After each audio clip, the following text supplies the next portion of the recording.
everyone, welcome back to my channel, and today we need to talk about Sneaky Sasquatch.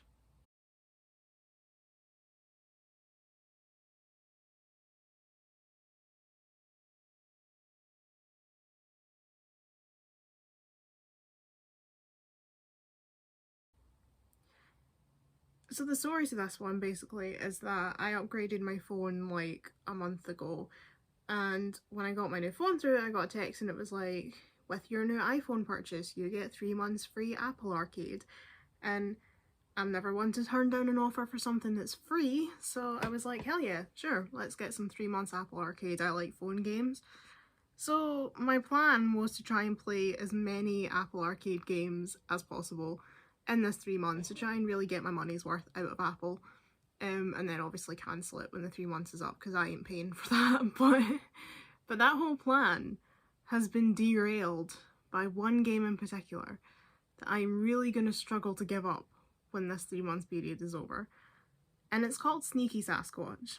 So when I was on the store, there was a game, I was scrolling, and it was called Sneaky Sasquatch, and the art style is super cute, and it said like, the description was something along the lines of, you're a Sasquatch, you live in a park, and you have to try and avoid the park rangers and sneak about. And there was pictures, you know, you were hiding in like bushes and creeping along trying to like steal food and stuff, and I'm like, okay, yeah, I like stealth games, and God knows after Assassin's Creed Valhalla I am desperate for a game with some actual stealth mechanics, good lord. So I was like, yeah, let's go for this, let's download Sneaky Sasquatch and see what this is about.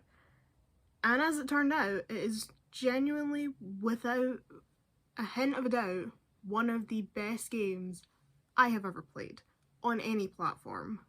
Definitely the best mobile game I've ever played, but in general, just one of the best games. I love this game, and I know this probably sounds mental to say when I'm saying that like a mobile game is one of the best games ever made, but I'm telling you, this doesn't feel like a mobile game, and that's part of my problem here and what I want to talk about is the fact that this game deserves so much better than the Apple Arcade. I need this game off of the arcade and on a system that I can actually like access permanently. But we're gonna talk about it, and I think I know why it's on the Apple Arcade, and I think we're gonna struggle to get it off of there and into like a different platform.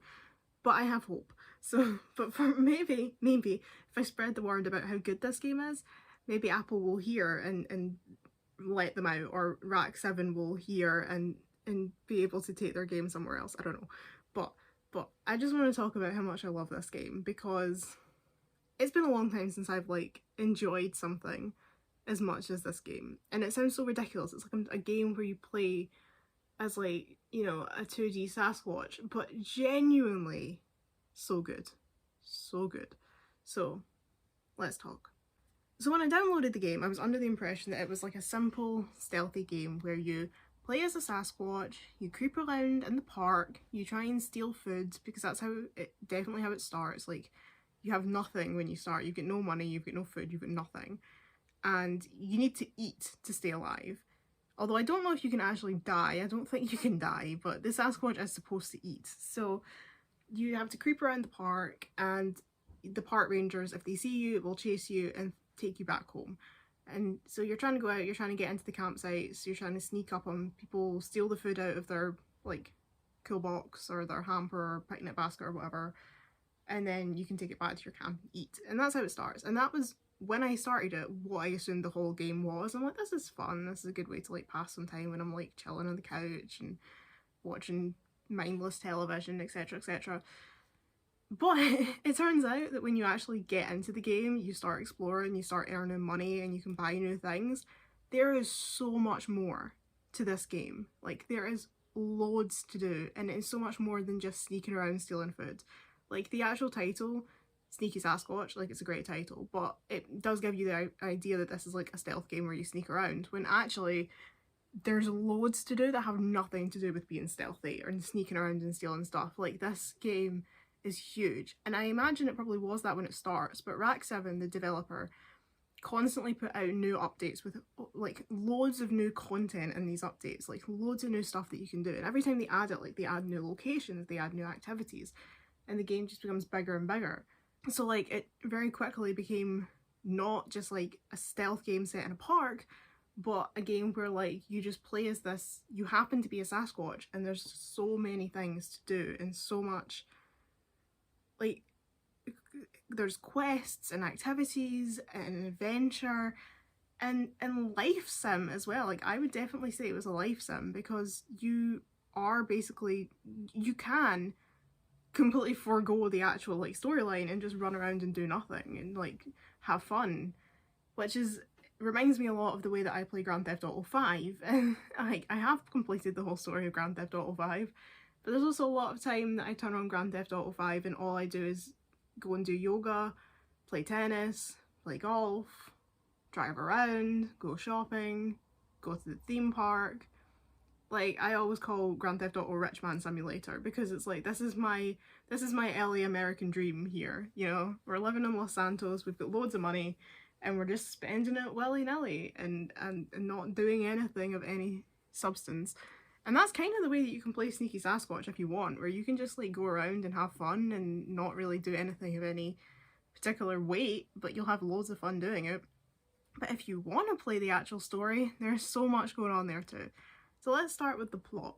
So the plot is that you are a Sasquatch who lives in a national park in a little house, in a shack, alongside all of your animal friends. You've got a friend who's a duck, a bear, a fox, a raccoon, loads of friends, and they help you out with stuff. However, there's an evil businessman named Mr. Pemberton, and Raccoon, I'm pretty sure it's Raccoon, finds out that Mr. Pemberton is planning to buy the park, and then if he does, he's going to like turn it into a shopping centre or something. And they're all like, no, this can't happen, this is our home, so we need to save the park.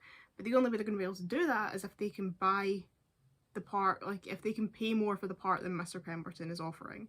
And to do that, they need to find a buried treasure that they know is somewhere in the park. But to find the buried treasure, they need to find the 9 map pieces and put the treasure map back together.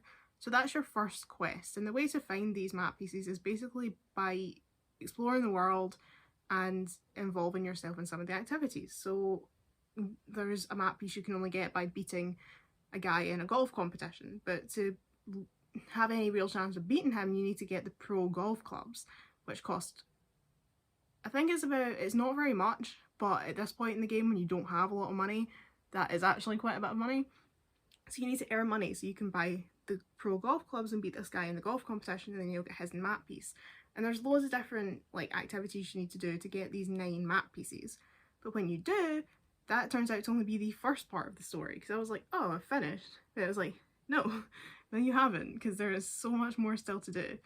So once you get the 9 map pieces, you discover that that is just the beginning of the story. Mr. Pemberton has more up his sleeve.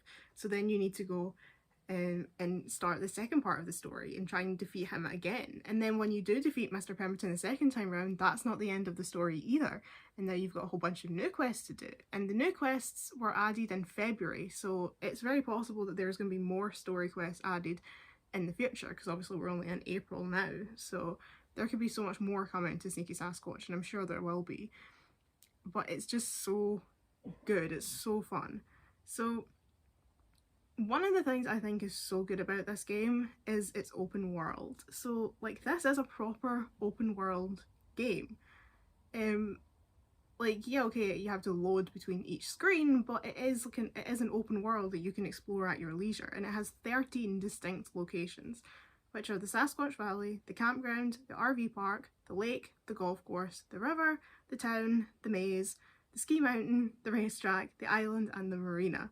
And within these locations there are plenty of other things, like actual like buildings and things. So the town has got loads of buildings with all different shops and activities and businesses that you can go and explore and take part in. Like the ski mountain has a whole bunch of different activities and things that you can do. The racetrack has shops and obviously a racetrack.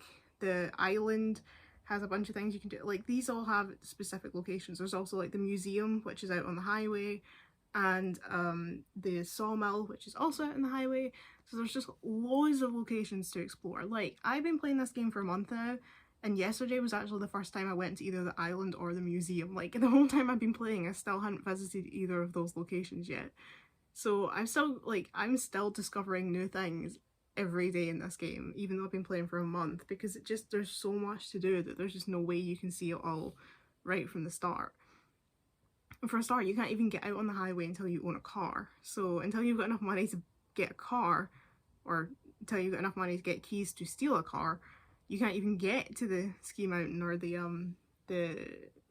town. So there's just so much to see and so much to explore, and I love that. Like, it properly feels like such a big world with so much to do that I can't believe this is a game that exists on a phone. Like, there's just so much to it. It's such a big map, and it's wonderful. It's so much fun. And in terms of your actual, like, what you do in the game, like I said, there are the 3 main story quests. So the map quest, the ARCORP quest line, and then the police quest line are your 3 main quests. But there are loads of other quests to do, like trying to get the museum bell, the camera photography quests, digging up all of the dig spots, finding all the secret caches, a whole bunch of other things like the races and stuff that you can try and beat and you get money, and then just even like little individual things that people ask you. So like Fox will give you random quests if you see him in the map, things like scaring villagers, like campers, or speeding in your car, like silly things like that, and hitting people's golf balls so that they can't find them, like mischievous quests.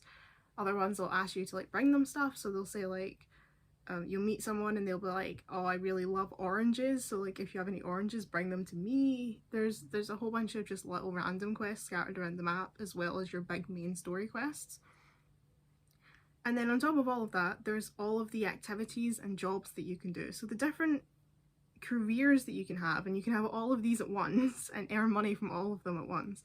You can become a taxi driver, a newspaper photographer, a policeman, or a businessman. Now, the policeman and the businessman are part of the story quests, and the taxi driver and the newspaper photographer are things that you can just do at your leisure to earn some extra money, which is always handy considering money is very important in this game and some stuff is very expensive. But on top of that, you can do loads of just fun activities, and some of them will earn you money and some of them are just for a laugh. So these are the activities you can do, and I'm sure I've missed a few, right? Golf, surfing, skiing, snowball fights, fishing, building snowmen, join the camera club, foot races, car races, boat races, playing arcade games, eating at the cafe and diner, and scuba diving. Just to name a few. Like I say, I'm sure I've forgotten some.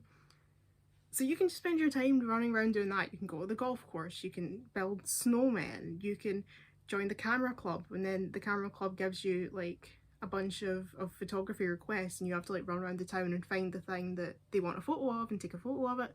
And you can build your way up through the camera club and get new pieces of equipment for your camera. So like you get up to like level 2 and you get a tripod, and you get up to level 3 you get like a grayscale filter, so like the more you build up you get new pieces for your camera. You win money if you do the races, and some of them are really challenging. The scuba diving, you can like find stuff, apparently, because I haven't even managed to get the scuba diving equipment yet. Apparently you can like find stuff in the bottom of the ocean and sell it for money, so loads of stuff you can do in these. The arcade games get you tickets at the arcade, which can get you some really cool prizes.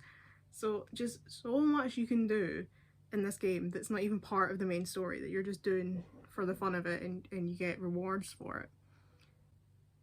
Also, like I was saying, like money is super important in this game, and one of the things that you can do with your money is a huge amount of shopping. Some of the money is really important for like quests, so at the start you really need to be able to earn money so you can buy the equipment to do some of the kind of main things in the game. So like you start out with nothing, so you need to get money to get a flashlight so you can see in the dark, a fishing pole so you can go fishing, skis so you can go skiing. Like you don't have any of these things. You need car keys so that you can operate cars. You can't get a car until you have the car keys. So you know, at the start you really need to earn money so that you can actually play the game properly and like do the different activities. But later on, once you've kind of unlocked all of the things you need to unlock, then your money can be used for shopping. So you can go You can buy yourself an apartment, you can get furniture for your apartment, you can buy new clothes, you can buy yourself a car, and there's different kinds of cars you can get that are different speeds, so you can save up and get yourself a supercar so that you can beat the races, which is what I did. There, you can buy a boat, you can use your money to buy lumber so that you can build new furniture and new additions for your campsite. You can use the money to get lumber that you can then take to the museum and help build a museum. You can adopt a dog, and then you need the money to buy, because you won't be able to adopt the dog until you've got a dog house and a bed for it, so you get money, you buy these things for your dog, and then you can adopt a dog. There's like so much, this is what I mean, there's just so much going on in this game. But what I really love most, like, on top of all of these things, the thing that really makes this game stand out to me is like how immersive it is. And I know that probably sounds weird to say that like you're immersed in a game where you are a Sasquatch, because, you know, that's daft, but what I mean is that the actual like kind of life sim elements of it are really immersive and really realistic. So as a Sims 4 player, I am so desperate for a life sim where it actually feels like it's worth my time, where it feels like it has weight and it's a world that I'm actually part of, because that's the whole problem with The Sims 4 is nothing feels immersive. And I struggle a lot of the time to find games, like I'm always looking, I've been saying this for years, I've always been looking for a game that's like a life sim, but where you get to do like, where there are just like simple details that make it feel more realistic, and where you can just explore and do stuff. And people are like, well, why do you want that? Because you can just do that in your real life. And it's like, well, no, because I can't go surfing in my real life. Like, we don't get surfing in this part of the world. You know what I mean? Like, I just want a sim sometimes where you can just have fun. Just a game where I can just go out and have fun and bad stuff won't happen. I'm just having a good time. Like Animal Crossing, but more complex, because at the end of the day, you do kind of run out of stuff to do in Animal Crossing. Like, I don't have anything to do in Animal Crossing anymore. Like, I've done everything and I've bought all the furniture and that I want, and there's just nothing to do anymore. And I just think, like, I'm always looking for a game where I can just turn it on and do stuff and have a good time. But what I also really love is games where it feels realistic, and this game has those little details that make it feel immersive. So I'm just going to run through a few of them here to give you an idea of what I'm talking about, but there are so many of these things. So like one of the first ones that I was truly like blown away with is that I went to the bank because I needed a bank account. I can't remember why, but I needed a bank account for a reason. So I went to the bank to see if I could open an account. And when I went to the bank, they said you can't open a bank account without an ID. And if you need to get a driver's license so that you've got identification. So then I went up to the racetrack to go to the licensing office, and when you go in, you go up to the counter and they say like, take a number and we'll be with you in a moment. So you go over to the little machine, you press the button and you get a number, and then you go and sit and you wait until your number comes up, and then you can go up to the counter, and then you say that you want to take your driving test, and there are different levels of driving tests, so you can like participate in different races, but all you need you just need a basic license to open a bank account. So you say like, I want my driver's license, so then you have to do your driving test with the assessor from the licensing place, so you actually have to sit a driving test, and then you get your license, and then you can go back to the bank and get your account opened up. And I was just like, this is so cool, because that's like, that it feels realistic, you know what I mean? Like the fact that you actually need to get an ID to get into the bank. And then there's another thing, like if you can get your taxi driver's license so that you can become a taxi driver, but you get the license, there are two things. You need the taxi driver permit and the taxi driver's license, and you get the license from the licensing shop, but you get the permit from the town hall. So you need to do both, go and get both of those things to be able to become a taxi driver.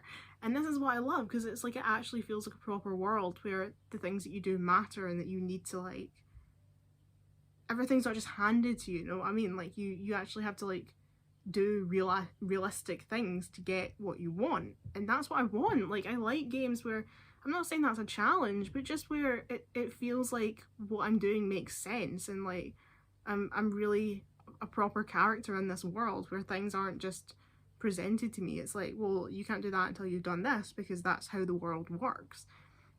One of the other things I loved was that when you go to the ATM to get money, you walk up, you insert your card, and the first time you do it, it asks you to set up a PIN. And then every time you go to the ATM after that, you actually need to input your PIN. And I'm like, I know people might say that that's just bloat and it's just taking up extra time, but I like that. I like the fact that that feels realistic, that when I go to the ATM, I actually have to put my PIN number in like an actual ATM in the street. And then it comes up with your options like withdraw, deposit, balance check, or whatever. And you get to push the buttons, and then it says like, would you like to make another transaction? You say no, and then it gives you your card back. And I'm like, I just like the fact that they've gone to the trouble of actually programming in a proper ATM system, you know what I mean? Like, I always think it's like the people who make these games don't have to do these things. They don't have to put in the extra effort to set things up like this, but they have done, because they obviously wanted this game to feel immersive and they wanted it to feel like a proper experience, and I love that about it. I think that's so good. As well, like when you go to the arcade, it's 5 coins to play an arcade game, and you actually have to put them in individually. So you actually have to press the button 5 times to put in your 5 coins. And again, you might say like, that's just taking up extra seconds, but it's like, no, that's me actually feeling like this is me, like I am the Sasquatch. I am in this world, so I'm actually having to do these things because it's not a game. Like it makes it feel as if I'm not playing a game, it's like I'm actually part of the world. And I love that. Like, I love that. We need more of that. Like, please, in general, I just want games where I don't always feel like I'm playing a video game, because there's nothing worse than feeling like you're playing a video game. And obviously I know that I'm not a Sasquatch, but like, and obviously it doesn't look realistic because the animation and whatever, but it makes you feel like you're really part of this world because you're actually doing the things that you would be doing in real life in this game. And I love that about it. I love that, and I think they really need to be commended because they are little touches, but I think they're super important, and I really think that the creators deserve credit for that, because you don't have to put in these elements and they have, and I think they deserve to be like noticed when you're playing. Another thing that's quite good for immersion is that there's elevators in the game, and when you go in the elevator you actually have to walk up, press the button, get in the elevator, go up to the buttons, pick the floor that you want, and it also has a door open and close button, because if you go in and then realise that like you forgot something, you're coming back out, you actually have to press the door open button to get the doors to open back up again so you can get back out. So you can pick the floor, and then sometimes like in the taller buildings the elevator will like break down when you're in it, and you have to like press the emergency call button and then wait for them to fix it. And again, it's like, you could say that's just taking up extra time in your game, but it's like, no, that's cool, because that is what a real lift would do. Sometimes they break, and if you press the button when you're not in an emergency, you get yelled at for using it when it wasn't a real emergency. So it just little things like that, little touches that are just so clever, and they went to the trouble of putting in, and I love that. I love the effort. Like, you can actually feel, that's the thing that you don't get a lot in games these days, is that you can feel the passion that these people, and Rack 7 is 2 guys, you can feel the passion that they've put into this game, because like there are all these little details. Like, they have put in so much effort to make this game, you know, what they wanted it to be, and they've obviously got a vision and they care and they want it to be this experience. And I can't express like how much that makes my heart warm, like to see someone putting so much care into their game, because it's not a big conglomerate, it's not a big AAA developer who has lost all sense of you know, what really matters in a video game. It's a small company who are making games because they genuinely love them and are putting all of this effort in to make the game as fun and as enjoyable as possible, because they just want people to have that experience. And I think that's amazing. Like, please give us more of that in this world. And in addition to that, they update this game all the time. So the last update was February, and that added the 3rd story quest with the cop storyline. And the next one is coming out soon. We don't have a date yet, but soon. and it'll be adding motorbikes and bicycles to the game with probably new races and new kind of competitions and stuff that you can join. So they're always putting out new content. They've put out so much content since the game started, and what I was going to say is that I think that probably does lend itself to the fact it's on the Apple Arcade, because the Apple Arcade is a subscription service, so it means that it's not that you just paid for the game once and then you got a ton of free content. The game is, you are paying the subscription monthly, so anybody who signed up to the arcade is paying repeatedly, if you get what I mean. I'm not really sure how that, I don't really know how subscription services work in terms of like how the people on, like the creators on the platform get money. Like I don't know how Netflix makes money and stuff like that. Like I don't have a clue, but I'm assuming that that is part of it, is that like because it's like a rolling subscription that they would get money repeatedly. I don't know, I'm just assuming that. Maybe it's not, but I was assuming that's how they put out so much free content, because the game is on a subscription, so like you can't charge people for additional content because the game's on a subscription. But who knows? But they put out so much new content. Like they obviously care about trying to put as much into this game as possible, and I just think that's great. Like, good for them. They obviously care so much about making this a fantastic game, and I appreciate that. I really do. I forgot to say as well when I was talking about the realism, is that the game like has a dedicated time system, and in fairness it's hard to track it because there aren't a lot of clocks in the world. There are some, but most of the time you're tracking it by the sunlight. But there are specific things that you can only do at certain times of the day. So after a certain time in the evening, all the shops close and the workers go home, and you actually see them leaving and going back home, which is so cool. Like, there is so many characters like wandering around the world, and at the end of the day, like, even if you're standing in a shop or whatever, they'll be like, we're closed, and everybody has to leave, and you'll see all the people coming out of the buildings and going home, and I'm just like, yes, again, immersion. I love it, it's so good. And there are other things like the Sasquatch has to sleep, and if you keep him out too late, he'll start getting tired and then he'll pass out, and Raccoon will scold him for having to get all the animals to carry him home.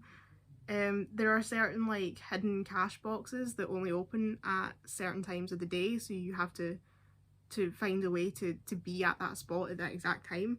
And when you're in the business career, when you're an executive, you have specific tasks to do at specific times of the day, so you actually have to monitor your time, which can be really challenging, to make sure you're at the meeting at the right time, that you're in your office at the right time, that you're going to meet your boss at the right time. So there is a challenge there about trying to work that system, and sometimes I get so frustrated because I'll be out doing something and then night will fall and I'll be like, oh, come on, like I was in the middle of this, and then I have to go back home and come back the next day. But it prevents you from just, from making the game too easy. It's there to make the game a challenge where you can't just blast through stuff really quickly, because eventually you need to go home and go to bed, and you need to eat and sleep and all these things. So like, I could be out and about trying to get something done, and then I see that it gets dark and I'm like, oh, I'm gonna have to go home now. I'll need to give up on what I'm doing and try again tomorrow. And I like that. Like, I like the fact that that presents an actual challenge. It is challenging, it's fun, it's super fun, but there is also challenge there, and that's good. It's what The Sims 4 doesn't have. Challenge in The Sims 4, never heard of her. On top of all of that, like, the other thing that I love about this game is the characters, and the dialogue is hilarious. There's so many funny things that they come out with. Like, the guy that works at the newspaper, the boss, the editor-in-chief, he's definitely like a parody of J. Jonah Jameson. So like, whenever you go into his office, he's like yelling, and he's like, you need to get me pictures of the Sasquatch, and of course, like, you are the Sasquatch, and he's like, I'm gonna get all these pictures of the Sasquatch, because it's, like the joke in Spider-Man where he's always asking Peter Parker to get photos of Spider-Man, and Peter Parker is Spider-Man. So I'm sure you didn't need me to explain that, but just in case you did, that's obviously the joke they're going for. And some of the dialogue really is just so funny, and it's got this thing that when like some of them talk, like the words, I don't know how to explain it, but like the words wobble up and down, which doesn't sound like anything, but when you're actually playing it, it's really funny. It's really funny. And that just like makes it even more charming, just when the characters are just so hilarious when they talk, and the dialogue is really good and really engaging. But what I haven't talked about at all is the actual like gameplay of the main story. So like I've talked about the map pieces, but the most exciting part of the story I would say is in quest 2 and 3, where you are working in the town. So in the second quest you become a businessman and you start working at Mr. Pemberton's company. So you start off as the mail boy and you have to go into the basement and pick up the mail, and you get a employee handbook, and when you open it up it has a picture of all of the employees, which all have ridiculous names. They're all either Jim or Bob. Like everything in this game is either Jim or Bob. So you've got like Jim Bob, Bobette, Bobra, Jimmy, Jimbra. Like they've all got like ridiculous names, and it's like Jim Bob Jr., Bobra Jr. Like they've all got dumb names, and then like the ferry is called like the SS Bobette or something. It's funny. And you have to like deliver their mail, so you need to open up the book, find out which floor they're on, and then go into the elevator and pick the floor, and then go and find their desk and give them their mail. So that's your first job, and you do that for a while, and then once you complete that you get promoted and you become a IT technician. So then you have a desk and your phone rings and it'll be one of the employees telling you that their computer's packed in.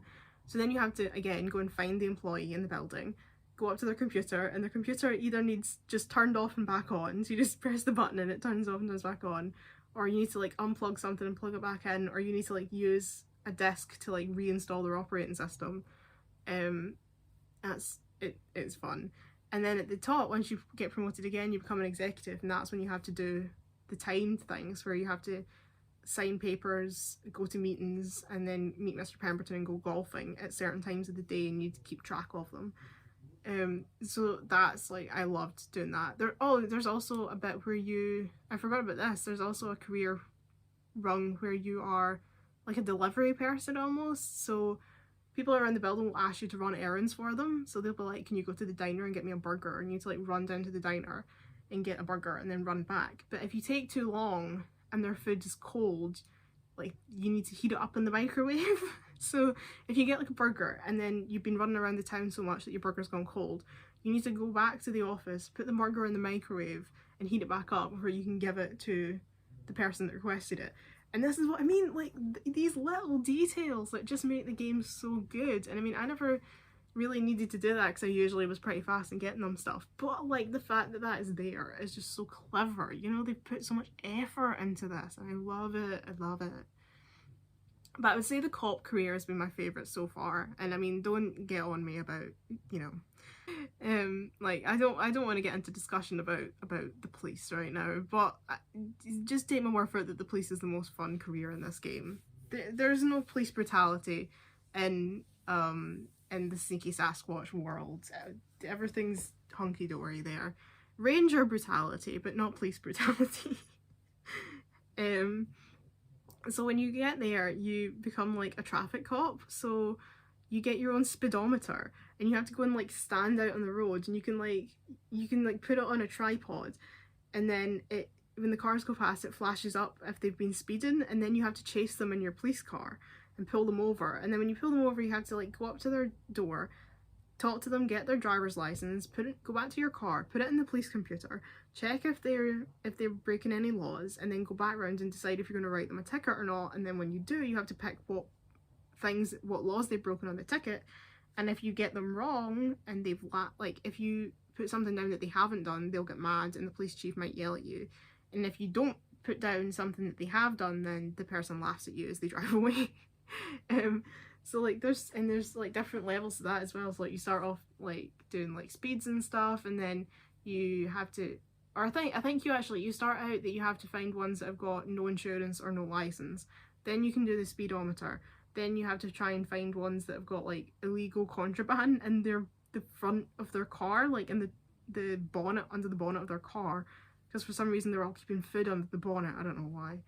And then once you've done that, then you have to go and buy the scuba gear so that you can go scuba diving, which is where I am right now, and I need 5,000 coins to get the scuba gear, and I don't have 5,000 coins on my person or in my bank. So I'm going to need to play a bit more to find out what happens next. So I can't tell you what happens next because I don't know, but I know it's going to be fun, whatever it is.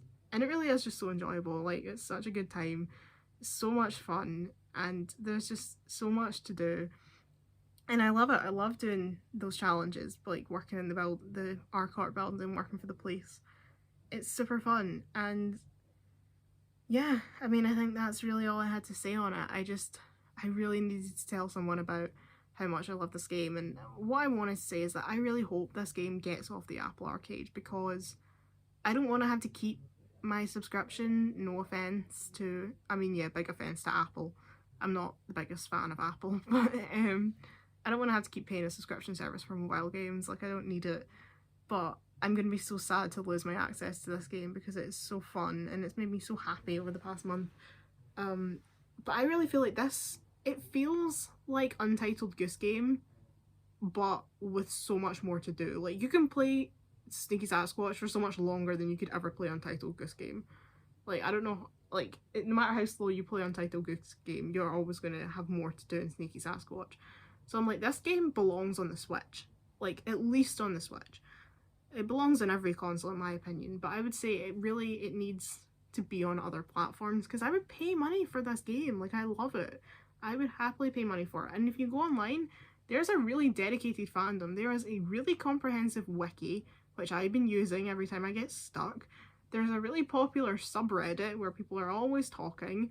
This game has a fandom. There are YouTubers that do Let's Plays of it and tutorials.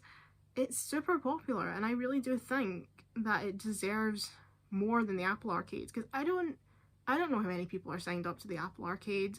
I can't imagine it's that many in comparison to the greater world of gamers, you know, people who play video games. And I feel like they absolutely could make money, a lot of money, from putting this game out publicly, because I think people would want to play it. I think people would really enjoy it, the same way that people loved Untitled Goose Game. People like games like this. You know, especially now, like, I mean, I know we're starting to hopefully come out of lockdown here in the UK, but in this world of quarantine, people are looking for happy, fun games that can consume their time because they have nothing else to do, and life is depressing as all hell right now. Like, it is a boring, boring world, and I think that's why, for me at least, that's part of why this is so fun, because it's like, when am I going to next be able to go out and do any of the things I do in this game? Not that I spend a lot of my time surfing or skiing or scuba diving as it is, but the ability to go out and explore a world and go shopping, and it's the same thing that we had with Animal Crossing, where it was like, we were all stuck at home, so being able to see our friends in Animal Crossing and go to the shops and things like that just felt like a world that we'd lost all access to. And I think that's part of why Sneaky Sasquatch is so fun, is because it's like, I can't go out and do anything at the moment, but my Sasquatch can, and I'm living vicariously through him. You know, when is the next time I'm going to be able to go to an arcade? Who knows? Who actually knows? When's the next time I'm going to be able to go on a holiday, go to an island, go on a boat, go to the beach? I mean, I can go to the beach, but it's not that exciting. You know, and I think people long for games like that right now. And I feel like they could do so well if they just released it publicly on something like Steam, or on the Switch, or on consoles, on your Xbox and your PS4 and what have you. I think they could make good money.